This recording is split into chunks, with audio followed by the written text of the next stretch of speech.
금요일 새벽 예배를 하나님께 올려드리겠습니다. 오늘 하나님께서 우리에게 주신 말씀은 누가복음 21장 20절에서 28절까지 말씀입니다. 너희가 예루살렘이 군대들에게 에워싸이는 것을 보거든 그 멸망이 가까운 줄을 알라. 그때에 유대에 있는 자들은 산으로 도망갈 것이며 성내에 있는 자들은 나갈 것이며 촌에 있는 자들은 그리로 들어가지 말지어다. 이날들은 기록된 모든 것을 이루는 징벌의 날이니라. 그날에는 아이 벤 자들과 젖먹이는 자들에게 화가 있으리니 이는 땅에 큰 환난과 이 백성에게 진노가 있겠음이로다. 그들이 칼날에 죽임을 당하며 모든 이방에 사로잡혀 가겠고 예루살렘은 이방인의 때가 차기까지 이방인들에게 밟히리라. 1월 성신에는 징조가 있겠고 땅에서는 민족들이 바다와 파도의 성난 소리로 인하여 혼란한 중에 공고하리라. 사람들이 세상에 임할 일을 생각하고 무서워하므로 기절하리니 이는 하늘의 권능들이 흔들리겠음이라. 그때의 사람들이 인자가 구름을 타고 능력과 큰 영광으로 오는 것을 보리라. 이런 일이 되기를 시작하거든 일어나 머리를 들라. 너희 속량이 가까웠느니라 하시더라. 아멘. 오늘 읽은 본문은 어제의 말씀과 연결됩니다.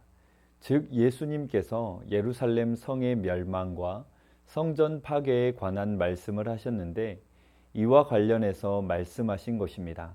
즉 예루살렘 성이 멸망당할 때에 나타날 징조들 중에 하나입니다. 오늘 본문은 예수님께서 십자가를 지시기 전 제자들에게 마지막 때와 예루살렘의 미래에 대해 가르치신 말씀의 일부입니다. 오늘 본문에는 징조, 세메이온이라는 말이 기록됩니다. 어떤 일이 일어나기 전에 나타나는 신호입니다. 무슨 일이 일어나기 전에 나타나는 신호는 때로는 기대감을 주기도 하지만 오늘 본문의 징조들은 듣기에 다소 무겁고 두렵게 느껴질 수 있습니다. 마치 오늘날 우리가 뉴스를 통해 접하는 전쟁, 기근, 지진 소식처럼 무겁게 느껴질 수 있습니다. 본문에서 예수님께서는 왜 사랑하는 제자들에게 그리고 오늘 우리에게 이러한 무서운 징조들에 대해 말씀하시는지를 오늘 말씀을 통해 주님의 따뜻한 마음으로 깨닫는 시간이 되길 소망합니다. 우리는 오늘 본문을 통해 역사가 증언하는 말씀의 성취를 보게 됩니다. 예수님께서는 아주 구체적으로 예언하셨습니다. 20절 말씀 가운데 너희가 예루살렘이 군대들에게 에워싸이는 것을 보거든 그 멸망이 가까운 줄을 알라. 이 말씀은 막연한 예언이 아니었습니다. 주 70년 로마의 티투스 장군이 이끄는 군대가 실제로 예루살렘을 완전히 포위했습니다. 그리고 이어지는 말씀처럼 많은 유대인들이 처참하게 죽거나 포로로 끌려갔고 거룩한 성전은 돌 하나도 돌 위에 남지 않고 파괴되었습니다. 그날에 수많은 사람이 칼날에 죽임을 당할 것이고 또 수많은 사람이 이방에게 포로로 잡혀갈 것입니다. 이것이 예수님이 예고하신 예루살렘 멸망의 참혹한 모습입니다. 당시 역사학자 요세푸스의 말에 따르면 로마 티투스 장군의 군대들이 성을 에워싸 완전히 고립되었을 때 굶주림 때문에 사람들은 자기 자식을 삶아 먹었다고 말합니다. 약 110만 명의 유대인이 학살되었고 9만 7천 명의 백성이 포로가 되었습니다. 포로가 된 자들은 애굽이나 제국 여러 영토, 곧 이방 지역에 사로잡혀 갔고 건설 현장에서 강제 노역하거나 원형 경기장에서 맹수들에게 던져졌습니다. 예루살렘이 완전히 초토화된 것입니다. 사람은 다 죽거나 끌려가고 성은 무너졌습니다. 예수님의 경고는 너무나 정확하게 역사 속에서 이루어졌습니다. 하지만 주님은 경고만 하신 것이 아닙니다. 피할 길도 알려주셨습니다. 21절 말씀 가운데 그때의 유대에 있는 자들은 산으로 도망갈 것이며 실제로 초대교회의 역사를 보면 예수님의 이 말씀을 기억하고 순종했던 그리스도인들은 예루살렘이 포위되기 전 요단강 동편 산지로 피신하여 참혹한 멸망을 피할 수 있었습니다. 여기서 우리는 중요한 교훈을 얻습니다. 주님의 말씀은 반드시 성취됩니다. 그 안에는 때론 우리의 죄와 불순종에 대한 아픈 징벌의 경고도 있지만 동시에 주님의 자비로운 보호하심과 피할 길에 대한 약속도 담겨 있습니다. 그렇기에 우리는 언제나 주님의 말씀을 경외함으로 듣고 순종함으로 주님의 보호하심 아래 거해야 할 것입니다. 또한 우리는 이방인의 때라는 하나님의 큰 시간표를 보게 됩니다. 예수님의 예언은 단순히 예루살렘 멸망에서 끝나지 않습니다. 예루살렘이 한 번의 멸망으로 끝나는 것이 아니라 아주 오랜 시간 동안 이방 민족들의 지배 아래 놓일 것을 예고합니다. 실제로 예루살렘은 로마 이후에도 여러 이방 민족의 통치를 받아왔습니다. 그렇다면 이방인의 때는 무엇을 의미합니까? 이것은 하나님의 구원 역사라는 거대한 시간표 속에서 유대인뿐만 아니라 온 세상 모든 민족, 즉 이방인들에게도 구원의 은혜가 전파되고 그들이 주님께로 돌아올 기회가 주어지는 시대를 의미합니다. 비록 예루살렘이 짓밟히는 고난의 역사처럼 보일지라도 그 이면에는 온 세상을 향한 하나님의 구원 계획이 진행되고 있었던 것입니다. 오늘 우리가 사는 이 시대 역시 이방인의 때 안에 있습니다.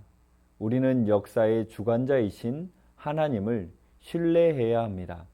이 나라, 이 세상이 아무리 혼란스러워 보이고 악이 승리하는 것처럼 보일지라도 하나님의 시간표는 정확하게 움직이고 있으며 하나님의 선하신 뜻은 반드시 이루어질 것입니다. 또한 우리는 이 이방인의 때에 복음의 증인으로서 부름받았음을 기억하며 땅끝까지 이러한 주님의 사랑을 전하는 사명을 기쁨으로 감당해야 할 것입니다. 마지막으로 우리는 모든 징조를 넘어 구원의 소망을 바라보아야 합니다. 예수님의 시선은 이 땅의 징조에서 하늘의 징조로 그리고 온 세상의 고통으로 확장됩니다. 해와 달과 별의 징조가 있고 땅에서는 민족들이 혼란과 불안에 빠지며 사람들이 세상에 임할 일을 생각하고 무서워하며 기절할 것이라고 말씀하십니다. 마치 오늘날 우리가 겪는 팬데믹, 기후변화, 국제적인 분쟁 속에서 나라의 혼란 속에서 느끼는 불안감과 비슷할 수 있습니다. 세상은 이러한 징조들 앞에서 두려움에 사로잡힙니다. 하지만 바로 그 순간 예수님께서는 우리에게 전혀 다른 자세를 요구하십니다. 28절입니다.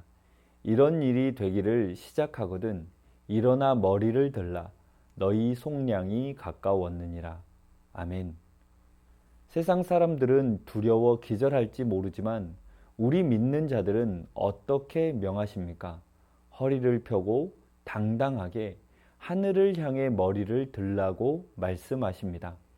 왜냐하면 이 모든 환난과 환난의 징조는 세상의 끝, 심판의 시작만을 의미하는 것이 아니라 바로 우리의 완전한 구원, 즉 속량이 가까웠음을 알리는 신호이기 때문입니다. 이런 일이 되기를 시작하거든 일어나 머리를 들라 너희 속량이 가까웠느니라 하시더라. 여기에는 두 가지 의미가 있습니다. 먼저 머리를 들라는 말은 우리의 시선을 땅이 아니라 하늘을 향하라는 것입니다. 즉 앞으로 하늘에서 일어날 일에 주목하라는 것입니다. 만왕의 왕이신 주님께서 구름을 타시고 다시 오시는 것입니다. 따라서 일어나 머리를 들라는 말은 주님의 재림에 우리의 시선을 고정하라는 것입니다. 지금 우리의 가장 큰 문제는 주님의 재림에 관심이 없다는 것입니다. 신앙은 방향이 제대로 되어야 합니다. 아무리 열심히 신앙생활을 해도 주님의 재림에 시선을 고정하지 않으면 헛된 것이 되는 것입니다. 또한 너희 속량이 가까웠느니라. 성경에서 말하는 속량의 의미는 속량을 죄사함을 받는 것이라고 말씀하고 있습니다. 그러나 우리는 이미 죄사함을 받았습니다. 그런데 이미 죄사함을 받은 자들에게 속량이 가까웠다는 것은 무슨 의미입니까? 우리가 알다시피 예수님을 믿는 순간 죄사함을 받아 하나님의 자녀가 되었지만 실제로 죄성이 그대로 우리 안에 남아 있습니다. 따라서 이미 죄사함을 받은 자가 다시 주께서 재림하실 때에 속량을 받는다는 것은 죄성이 완전히 없어지고 온전히 거룩해지는 것을 뜻하는 것입니다. 우리가 하나님의 자녀로 이 세상을 살아가지만 항상 우리의 마음을 괴롭히는 것이 있습니다. 그것은 바로 죄에 대한 문제입니다. 그런데 주님께서 재림하시면 이런 고통에서 완전히 해방되는 것입니다. 우리는 그 날을 바라보며 주님의 재림을 사모해야 하는 것입니다. 말씀을 맺겠습니다. 오늘 본문 말씀을 통해 예루살렘 멸망이라는 역사적 사건의 징조와 그 성취, 그리고 그 너머에 있는 종말론적인 징조와 우리의 궁극적인 소망에 대해 나누었습니다. 주님의 말씀은 어제나 오늘이나 영원토록 동일하게 살아 역사하십니다. 이제는 고개를 들어 주님을 간절히 바라보는 은혜가 가득하길 소망합니다. 내가 추구하는 것에, 내가 원하는 것에 우리의 시선을 빼앗기는 것이 아니라 이 땅의 것을 원하고 추구하는 것이 아니라 오직 하나님을 향하며 원하고 바라고 추구하는 은혜가 가득하시기를 소망합니다. 주님의 재림을 사모하며 주님을 사랑하고 이웃을 사랑하는 은혜가 넘쳐나시기를 주님의 이름으로 축원합니다. 이 시간 말씀 의지하여 함께 기도하겠습니다. 주님의 말씀은 반드시 성취되어짐을 잊지 않게 하옵소서. 세상 속에 살아가며 두려움에 매몰되지 않고 눈을 들어 주님만을 바라보며 구원의 은혜를 누리게 하옵소서. 다시 오실 주님을 소망하며 늘 깨어 기도하며 준비된 자가 되게 하옵소서. 이 시간 말씀 의지하여 함께 기도하겠습니다.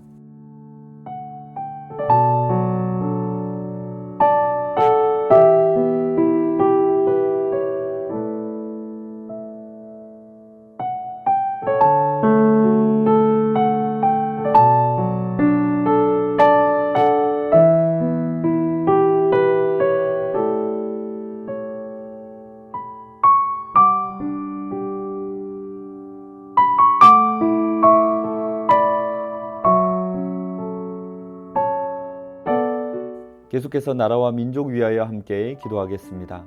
불의한 나라와 부패한 종교에 동화되지 않고 속량의 날까지 믿음을 지키도록 힘과 능력, 지혜와 분별력을 주옵소서. 혼란 속에 있는 이 나라를 긍휼히 여겨주시고 위정자들과 공직자들이 하나님을 경외함으로 국가와 국민을 위해 일하게 하옵소서. 해외 필리핀 근로자가 216만 명을 넘으면서 이들을 통해 세계 곳곳에 전도의 문이 열리고 있습니다. 어려운 현실 속에서 필리핀 해외 근로자들이 소망을 잃지 않고 빛의 도구로 쓰임받게 하옵소서. 이 시간 나라와 민족 위하여 함께 기도하겠습니다.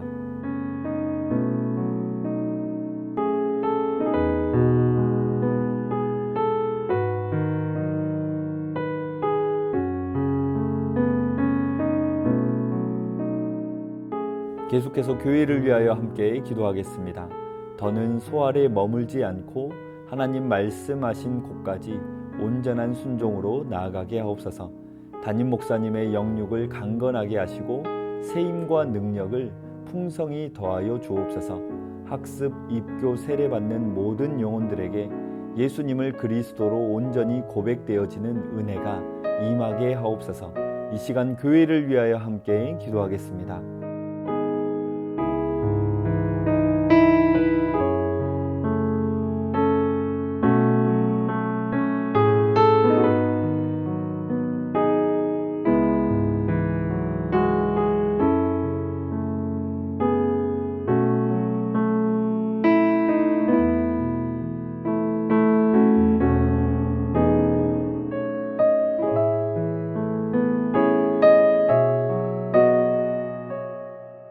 마지막으로 선교사님과 환우분들을 위해 기도하겠습니다. 오늘은 과테말라 도익찬 노행자 선교사님을 위해 기도하겠습니다. 아둘람 선교센터에 찾아오는 모든 영혼들이 하나님을 만나고 영과 육이 회복되게 하옵소서. 인근 마을로 주 1회 순회 사역이 진행됩니다. 원주민 교회와 주민들을 섬기며 복음이 전파되게 하옵소서. 스리랑카 박수키 선교사님을 위해 기도하겠습니다. 사역하는 데 지혜와 지식을 날마다 풍성히 부어 주옵소서. 4월 9일부터 학교 방학이 시작되었는데 아이들이 건강하고 행복하게 방학을 보내고 5월에 안전히 돌아올 수 있게 하옵소서. 환우분들을 위해 기도하겠습니다. 오현정 간사님 1차 항암을 마쳤고 4월 18일 2차 항암이 예정되어 있습니다. 항암을 통해 폐, 부신, 췌장액을 분비하는 곳, 갑상선에 있는 암세포들이 깨끗이 사라지고 소화가 어려운데 장의 기능도 회복되게 하옵소서.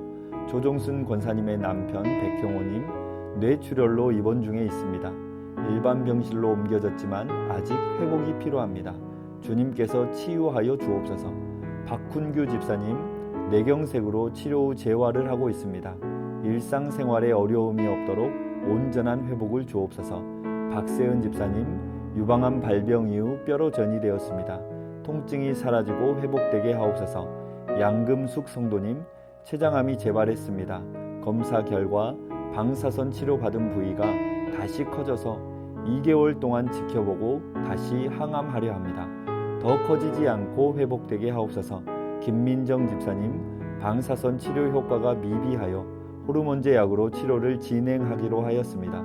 검사 수치가 올라가지 않고 떨어질 수 있도록 지켜주시고 이후 모든 과정을 주님께서 지켜주옵소서.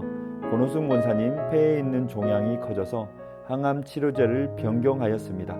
변경된 항암제로 인한 부작용 없이 온전히 치료되도록 지켜주시고 한 달 전 다친 어깨 골절이 빠르게 회복되게 하옵소서. 노성빈 형제님 크론병으로 8주에 한 번 주사제 치료를 하고 있습니다. 부작용이 생기지 않도록 보호하여 주시고 소장의 염증이 잘 치료되어 음식을 잘 먹고 새로운 삶의 현장으로 나아갈 수 있는 용기를 주옵소서. 이외에도 수술과 시술 중에 계신 분들, 회복 중에 계신 분들, 모든 환우분들의 몸과 마음을 회복시켜 주옵소서. 이 시간 선교사님과 환우분들을 위해 기도한 후 자유롭게 기도하겠습니다.